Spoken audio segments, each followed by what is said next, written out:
Hello there, and welcome back to my channel. So today I'm going to be going over Friday the 13th, Part 5, A New Beginning.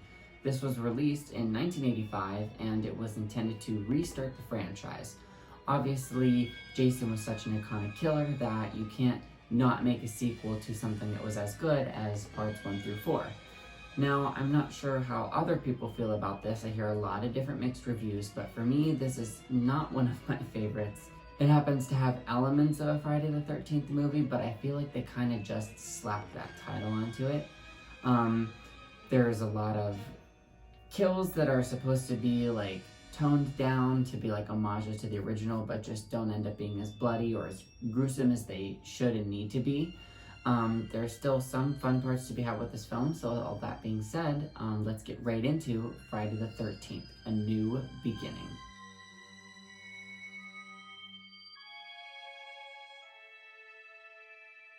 So, the opening of this movie is my favorite. I was really intrigued by it. Like, remember how I said I'd never really seen this franchise before?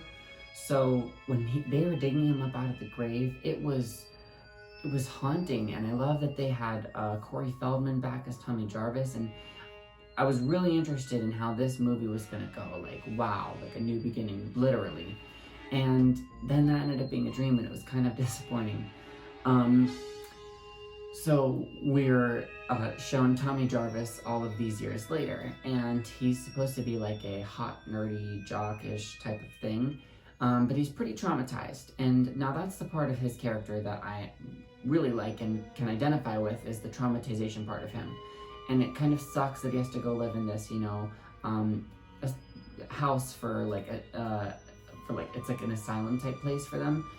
And right off the bat, we meet a lot of annoying characters, and someone gets killed that wasn't even by Jason, and it's just because he was being annoying and he was pissing somebody off, which I was kind of happy about because I literally could not stand that character either. I guess you can say that's good writing because they did their job to purposely make that person annoying, but they were quickly out of the way, which I was all about. But we get to see what Tommy's life is like there and how he has to transition and stuff, and to be honest, I'm not the biggest fan of this version of Tommy. I would prefer to watch the younger version or the older version in the installment above this one, because just the way that they are playing him, it seems too... his vulnerability isn't done right. He's too quirky and not vulnerable enough in the way that I feel like he should be portrayed after going through the kind of slaying that he did. And then now, all of these years later, when we pick up and these murders are happening,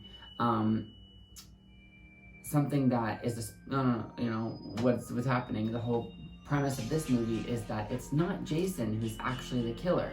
Now, there are a few installments in this franchise where they do that take, like Jason Voorhees and now this guy, and some other chapters in the future.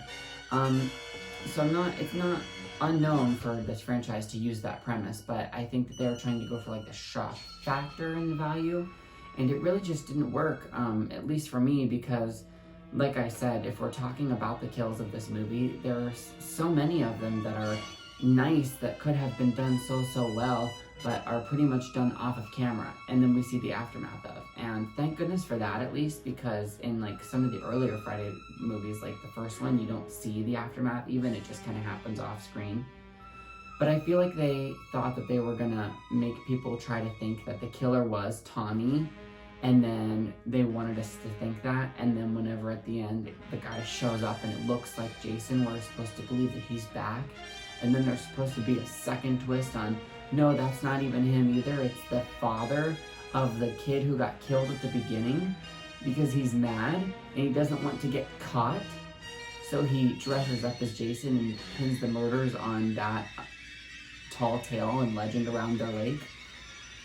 I mean, it's not like it's not brilliant, but maybe unwelcome was the word. It was a really weird take on this, like, I will probably keep watching this, throughout the franchise, but it isn't my favorite. It'll be one of the ones I, revisit the least, and mostly because of the story is kind of boring to me in a way, and a lot of the fact that the nudity that is there is hard for me to deal with, and it's really, really in your face, and there's just long shots of just naked women being exploited. And considering the fact that the person who directed this movie was a porn film director, there's no denying it, and it's just not something that I'm comfortable with or like at all. There's types of content that is like that, and if that's what you want to go watch, then go do it. I don't understand why it needs to be in a slasher film for your film to be successful. There's lots of horror movies I know that don't get gross like this, that don't have sex scenes and that do have sex scenes. So it's not even just about that, but there's just a concept about that that's kind of tethered throughout this franchise that I try to distance myself from. So the installments that kind of have that the least tend to be up there on my favorite, with the bigger kills and stuff. I get that Jason is supposed to be centered around killing teenagers who are drinking and having sex, but there's just a different way to pull that kind of filming a scene off. And for whatever reason, I felt like it just keeps getting worse, and it might be at like the peak of vulgarity for me. Now, there is a part of this movie that I do really like. It's ridiculous, is the hillbilly mom and her son, the family there that's, hanging around. They're causing so much trouble, and they're doing so many stupid things, and just the way that they talk to each other was so funny. I actually found their chemistry more appealing than any of the other characters there, and I still was kind of bored by their scenes. And not that it's because that they were boring, they were eccentric, and I appreciated that, and they were funny, but their scenes tended to drag on maybe a little longer than necessary. Maybe this whole movie did. And I just feel like there could have been a lot more effort put into it. When you have a movie titled A New Beginning, really, really fucking get your franchise a punch there. Respect your fans, don't shell out shit for money.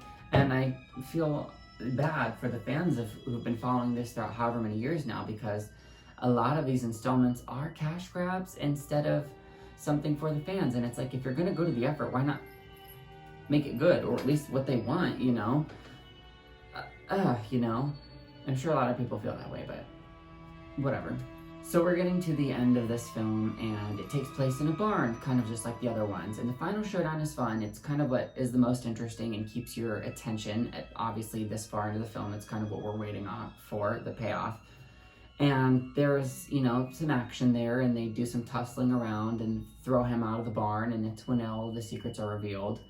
But my only problem was that Pam, the final girl, was not introduced well, or maybe a little late into the film, and kind of forgettable. And unfortunately, the kid that she's taking care of, maybe his name's Jesse, I'm not sure.